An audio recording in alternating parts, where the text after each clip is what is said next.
માતાજી, જય માતાજી બધા મિત્રોને. કેમ છો? મજામાં? તો આજે આપણે બનાવવાના છીએ પનીરનું શાક અને પરોઠા.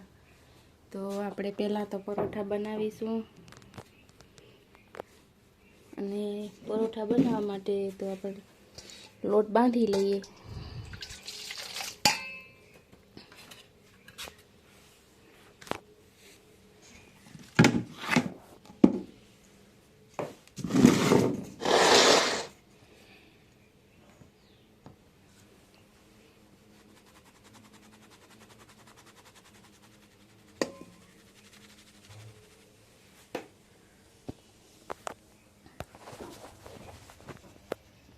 તો આપણે એકદમ સરસ મજાનો લોટ બાંધી અને પરોઠા પહેલાં બનાવી લઈએ, પછી આપણે શાક બનાવવાનું છે. તો આપણો લોટ બંધાઈ ગયો છે સરસ મજાનો. આવ પોચો આપણે રોટલીનો લોટ બાંધ્યો છે. અને હવે આપણે પરોઠા બનાવવાનું ચાલુ કરવાનું છે. તો પહેલાં તો આપણે આવી રીતે ગોળ વણી લેવાનું.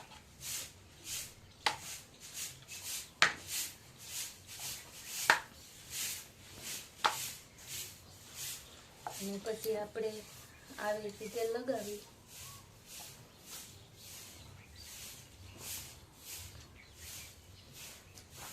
આવી રીતે આપણે પડ વાળવાનું. તો પરાઠો આપણો સરસ રીતે પોસો થાય અને એકદમ લેયર વાળો પરાઠો થાય.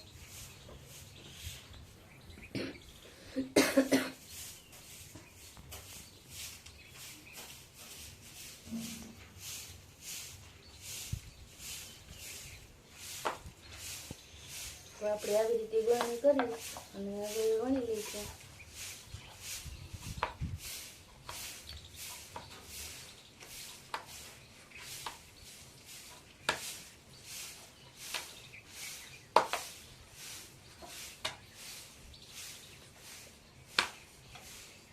તો આપણો પરોઠો વણીને તૈયાર થઈ ગયો છે. તો હવે આપણે તારી લેવાના છે પરોઠાને. તો આપણે લોઢી ગરમ થવા મૂકી દીધી. એટલે સરસ રીતે આપણે લોઢી કાપી દીધી.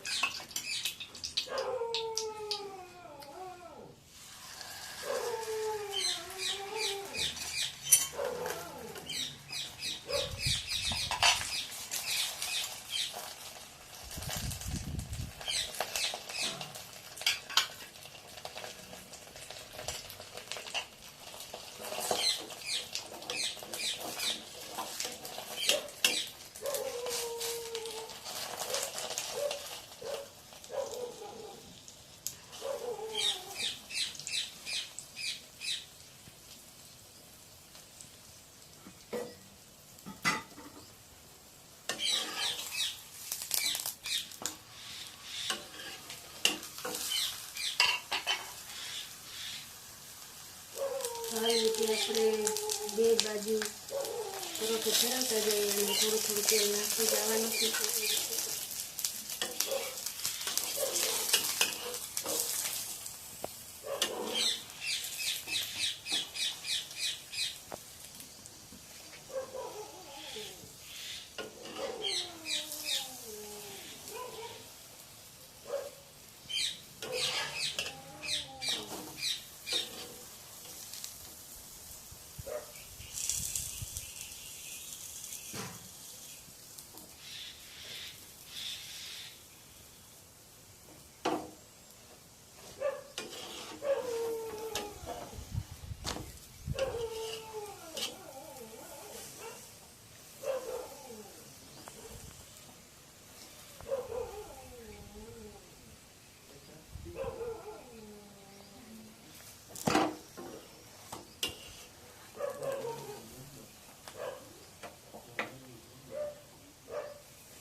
જોઈ શકો છો આપણું સરસ મજાનું પરાઠું બનીને તૈયાર થઈ ગયું છે. તો આવી રીતે આપણે બધાય પરોઠા મૂકતા જઈશું અને તારતો જઈશું. અને બધાય પરોઠા આપણે તૈયાર કરી લેવાના છે. આપણે પનીરને નાના નાના ટુકડા કરીને કાપી લઈશું. આપણે પનીરને નાના નાના ટુકડા કરીને કાપી લઈશું.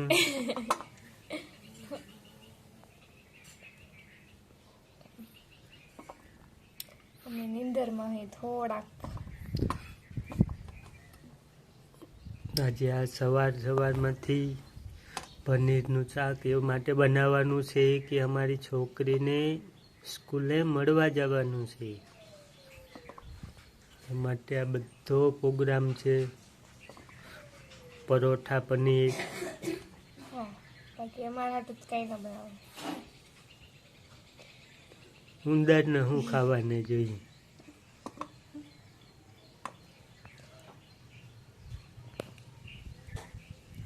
તો આવી જ રીતે નાના નાના કટકા કરી લેવાના.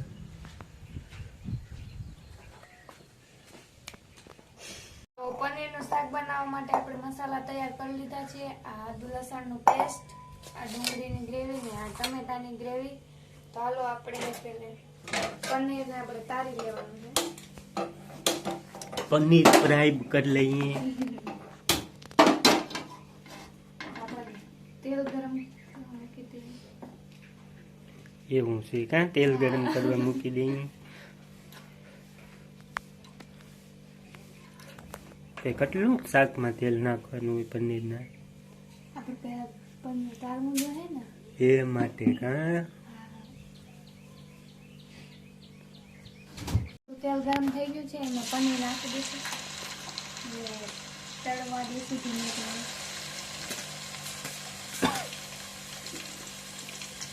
તેની આંચથી અમને કાઢી લેશું.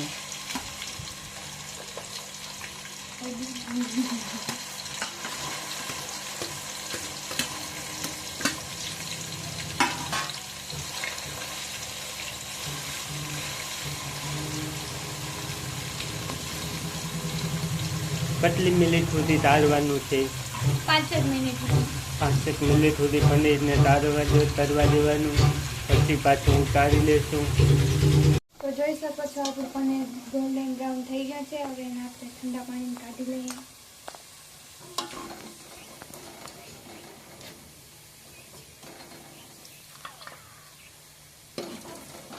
તો આપણે બધું પનીર ઠંડા પાણીમાં કાઢી લેવાનું છે.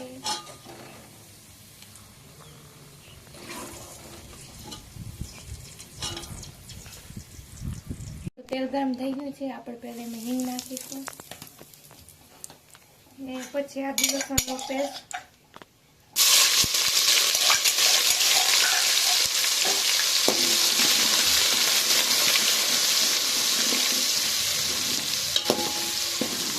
એમાં ડુંગળીની ગ્રેવી નાખી દઈશું.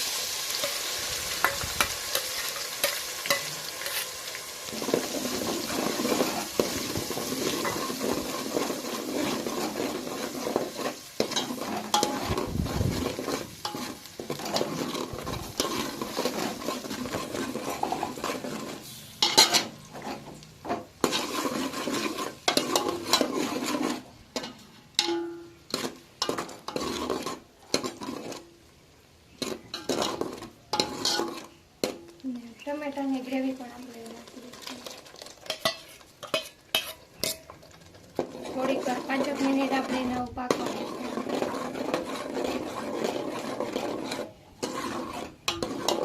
તો આપણે 5 મિનિટ પાકવા દીધું છે અને જોઈ શકો છો કેવો મસ્ત કલર આવી ગયો છે. હવે એમાં આપણે મસાલા નાખી દઈશું.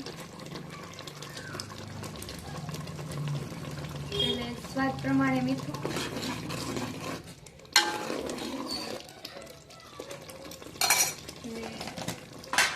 થોડીક હળદર,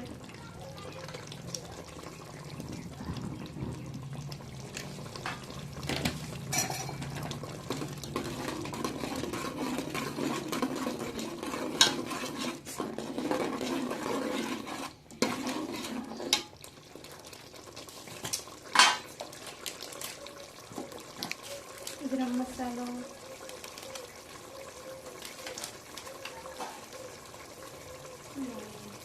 ચમચી ધાણા જીરું પાવડર,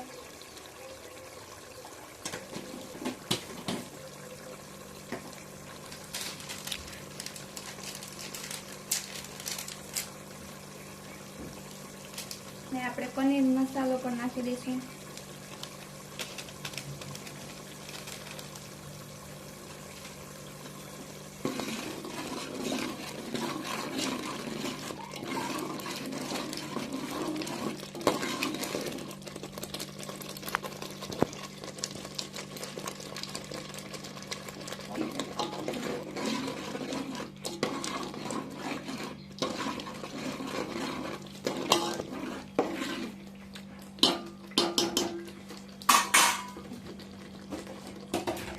આપણે જેટલું તીખું ખાતા હોય એ પ્રમાણે ચટણી.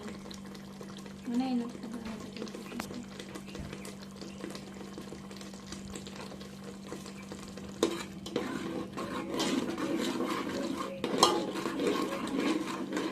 જોઈ શકો છો કે મસ્ત ગ્રેવી બની ગઈ છે.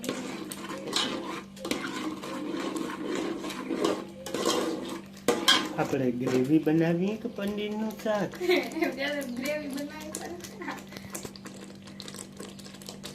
ને લાલ કલર માટે આપણે ડબલાથી મરચા પાવડર લીધું છે, થોડું નાખી દઈશું જેના લીધે કલર મસ્ત લાલ આવશે.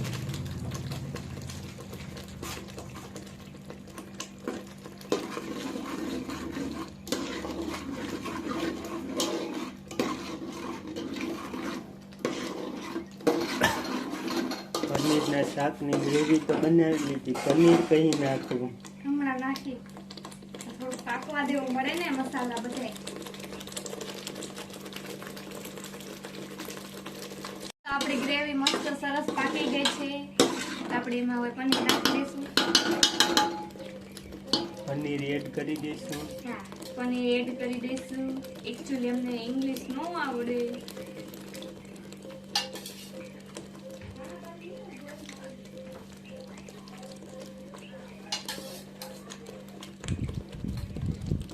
જોઈ શકો છો કેવું સરસ શાક લાગે છે. મને તો પાણી આવે છે.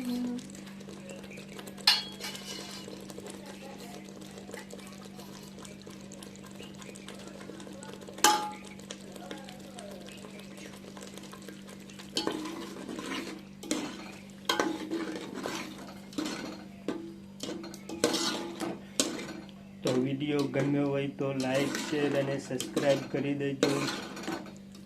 કેવો લાગ્યો વિડીયો એ પણ જણાવજો કમેન્ટ કરીને. અને પનીરનું શાક કેવું બન્યું એ પણ કહેજો. સ્વાદ અમે કહી દઈશું, ખાલી તમે દેખાવમાં કેવું છે એ કહી દીધું.